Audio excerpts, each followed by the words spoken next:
দুর্গাপুর আদালতে হাজির হয়ে এসিজিএম অসীমানন্দ মণ্ডলের এজলাস থেকে আগামী জামিন নিলেন বিজেপি প্রার্থী দিলীপ ঘোষ। ये गोवाते আমি গোয়ার মেয়ে, ত্রিপুরা আমি ত্রিপুরার মেয়ে, বাপ তো ঠিক করুন, যাত্রার মেয়ে হওয়া ঠিক নয়। চলতি বছরের মার্চ মাসে দুর্গাপুরে রাজ্যের মুখ্যমন্ত্রী মমতা বন্দ্যোপাধ্যায় সম্পর্কে কুরুচিপূর্ণ মন্তব্য এবং অশান্তি ছড়াতে উস্কানিমূলক মন্তব্য করার অভিযোগ এনে দুর্গাপুরের নিউ টাউনশিপ থানায় কাজল দাস নামে এক ব্যক্তি অভিযোগ দায়ের করেন বর্ধমান দুর্গাপুর লোকসভা কেন্দ্রের বিজেপি প্রার্থী দিলীপ ঘোষের বিরুদ্ধে। শনিবার সেই মামলার আগাম জামিন নিতে সশরীরে হাজির হন দিলীপ ঘোষ। ব্যক্তিগত 1000 টাকা বেল বন্ডে তার আবেদন মঞ্জুর হয় বলে জানাতে গিয়ে বিজেপি লিগ্যাল সেলের প্রাক্তন সভাপতি আইনজীবী মুজিবুর হক জানান, ওনার এগেইনস্টে একটা রিটেন কমপ্লেন হয়েছিল, তার বেসিসে পুলিশ কেসটা 509 আইপিসি এবং 506 আইপিসিতে ওনার উপরে অভিযোগ এনেছিলেন। তা আমরা তার আগে ভলেন্টারিলি সারেন্ডার করে এই কেসের বেল চাইলাম, কেন বেলটা হচ্ছে right of the human beings, প্রত্যেক মানুষের রাইট টু বেল, এইটা হচ্ছে আইন। যে আমি যদি নিজে থেকে সারেন্ডার করি, আমি যদি বেল চাই, তো আপনাকে বেল দিতে হবে। Apart from those sections which are levelled against Dilip Babu, both the sections are bearable. সেকশনের কথা বললেন, এলিগেশনটা কি ছিল? এলিগেশন হচ্ছে যে ওনার বিরুদ্ধে এলিগেশন করেছেন একজন লোক, তিনি বলেছেন যে উনি নাকি বলেছেন যে আমাদের মুখ্যমন্ত্রী গোয়ার মেয়ে, মমতাদির জন্য, আর এই কথাটা বলেছেন যে উনি কখনো কখনো বলেন আমি ত্রিপুরার মেয়ে। তো এই ধরনের সব জায়গার মেয়ের কথা বললে পরে এটা অসুবিধা আছে, এটা সত্য কথা নয়। উনি তো একটা নির্দিষ্ট জায়গার মুখ্যমন্ত্রী, উনি পশ্চিমবঙ্গের মুখ্যমন্ত্রী, এইটাই বলাটাই নাকি ওনার অপরাধ।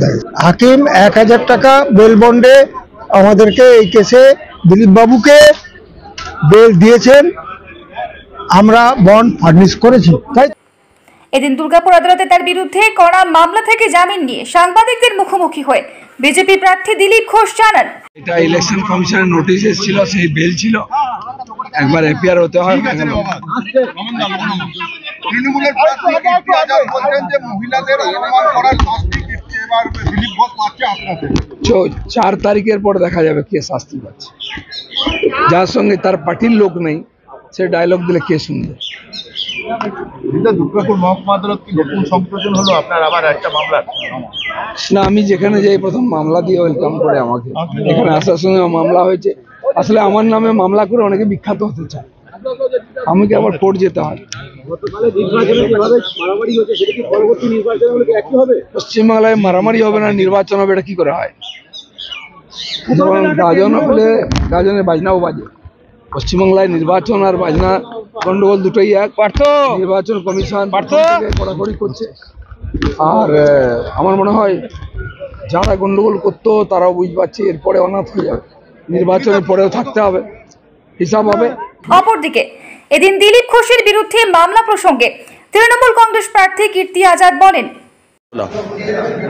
ममता बनर्जी को बोले ना जे आपका ठिकाना क्या है, इसलिए आज के तो अदालत में कोर्ट में बुलाया है। हाँ तो ठीक है, उसको तो जाना चाहिए। जो माँ का सम्मान नहीं करता, मेरी भी माँ है, मेरी पत्नी भी माँ है, हम लोग जितने लोग हैं सबकी माँ है, बहन है, बेटी है। माँ दुर्गा है वो अवतार है, माँ काली है वो अवतार है। और दिलीप घोष पूछता है कि माँ दुर्गा का माँ बाप कौन है? वो हिंदू सनातन धर्म को मानता है, हिंदू को मानता है, और उसको मालूम नहीं कि माँ दुर्गा अवतार है, इसलिए कोर्ट में बुलाया उसको।